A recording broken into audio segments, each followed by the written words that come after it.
그, 그사님은 이런 걸 다 언제 공부를 다 하셨는지 궁금하네요. 하하하하, 예. 그 공부한 게 아니죠. 공부한 게 아니. 어, 어, 그,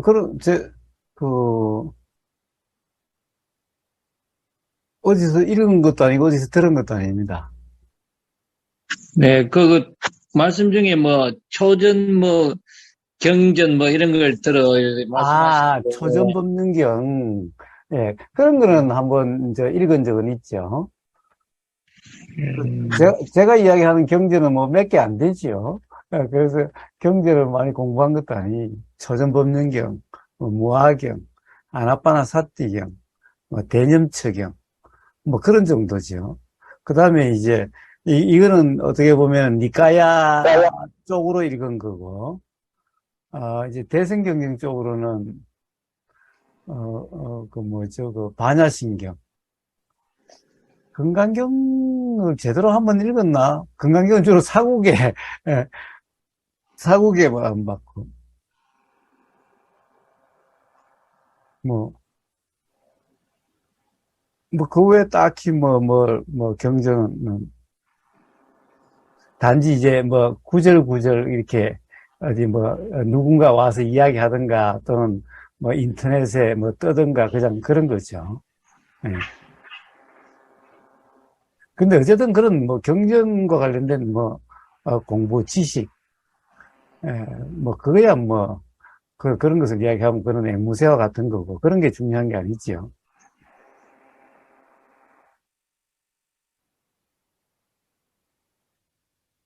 그게 결국에는 이제 어떤 수행이다라고 자각이라든지, 하는 중도 또는 팔정도라고 하는 그런 경험 상태에서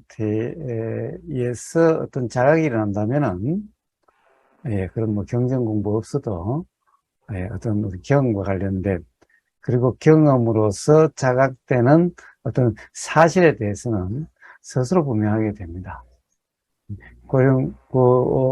선불교에서는 육조 해능 스님 같은 경우는 글자도 모르는 무식한 글자조차도 몰랐다고 그러죠. 그러니까 책을 읽을지도 모르는 거고, 그러니까 뭔가의 자각이 올 때까지는 법문도 한번 제대로 들어본 적도 없었던 사람이죠.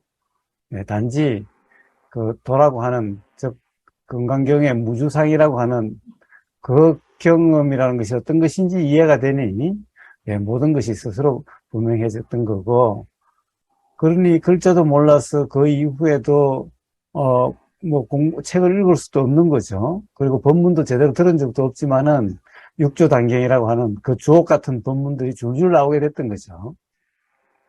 네, 자, 그렇게 되는 겁니다.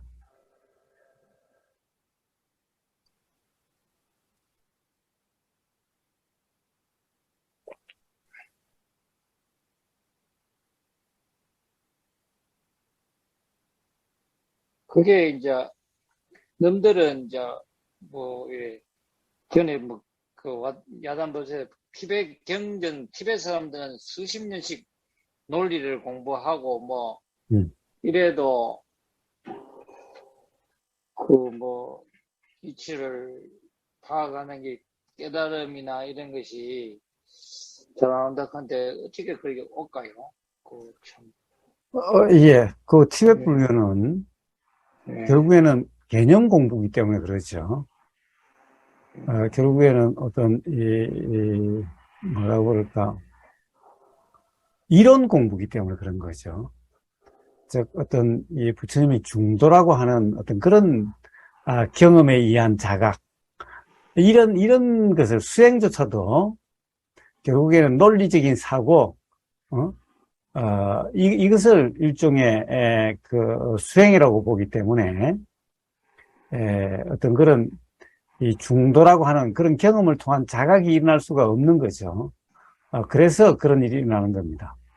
이론적으로는 아마 티베트 불교, 티베트 승려를 당할 그런 사람들이 별로 없을 겁니다. 왜냐하면 기본적으로 승려가 되면은 17년간을 그런 이 공부를 합니다.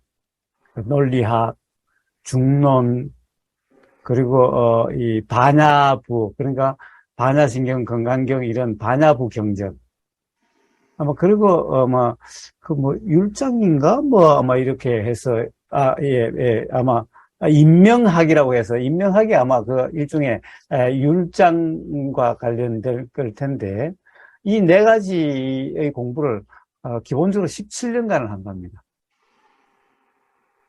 자, 그러니 이론적으로는 아마, 그 티베트 불교, 스님들, 상대하기가 어려울 겁니다. 그러나, 문제는 이론이기 때문에, 어떤 경험을 통한 자각, 이런 것은 일어나기 어려워서, 결국, 이 어떤, 이 사실, 법, 그것에 대해서, 제대로 이야기하기가 어렵습니다. 단지 이론적으로, 거기선 공이라는 것은, 공성이라는 것은 바로 연기다라고, 이론적으로는 맞아요. 바로, 우리나라 이 선불교에서는 공성, 공 그러면은 텅 비었다, 아무것도 없다 그러는데, 예, 용수보살의 공은 바로 연기를 이야기하는 거고, 그 티베트 불교에서는 아주 그 점에서 분명합니다. 바로 공성은 바로 연기를 이야기합니다. 그런데 그것이 이론적이기 때문에, 그 어떤 이 사실, 진리에 대한 자명함, 분명함은 대화를 해보면은 없습니다. 자, 그래서 이 수행이라는 것이 중요하다는 거죠. 즉, 수행이라는 것은 이 생각의 경험이 아니라 바로 이 무주상이라 하는, 건강기의 무주상이라고 하는 바로 그런 상태의 경험이어서 사실의 경험 상태, 실제의 경험 상태. 그래서 바로 그러한 경험 상태이기 때문에 사실에 대한 자각, 깨달음이 일어나는 거죠. 그럼으로써 무상무하고 연기라고 하는 것이 통찰되게 되는 겁니다. 그럼으로써 우주 만물 만상, 모든 현상과 법에 대해서 스스로 분명하게 되는 겁니다. 자, 그렇지 이론 교육을 개념 공부를 통해서는 결코 그렇게 될 수가 없습니다. 생각을 깊이 이제 분석을 하게 되면 생각이 아니라 생각의 정체를 이해하고 파악하게 되면 이 생각이 착각이라는 것을 알게 되면 그냥 우리가 이래 기쁘다 슬프다 화난다 이런 생각이 그냥 저절로 떴다가 없어지는 한 현상으로 생각이 진짜인 줄 알고 내가 생각한다고 생각해서 우리가 이래 착각을 해서 이 생각이 사실이구나. 그런데 생각을 깊이 분석하면 이게 그냥 그래서 뭐 티베트 불교나 생각을 깊이 분석하면 생각이 사실이 아니라 그런 게 경험에 도달하지 않아지나요?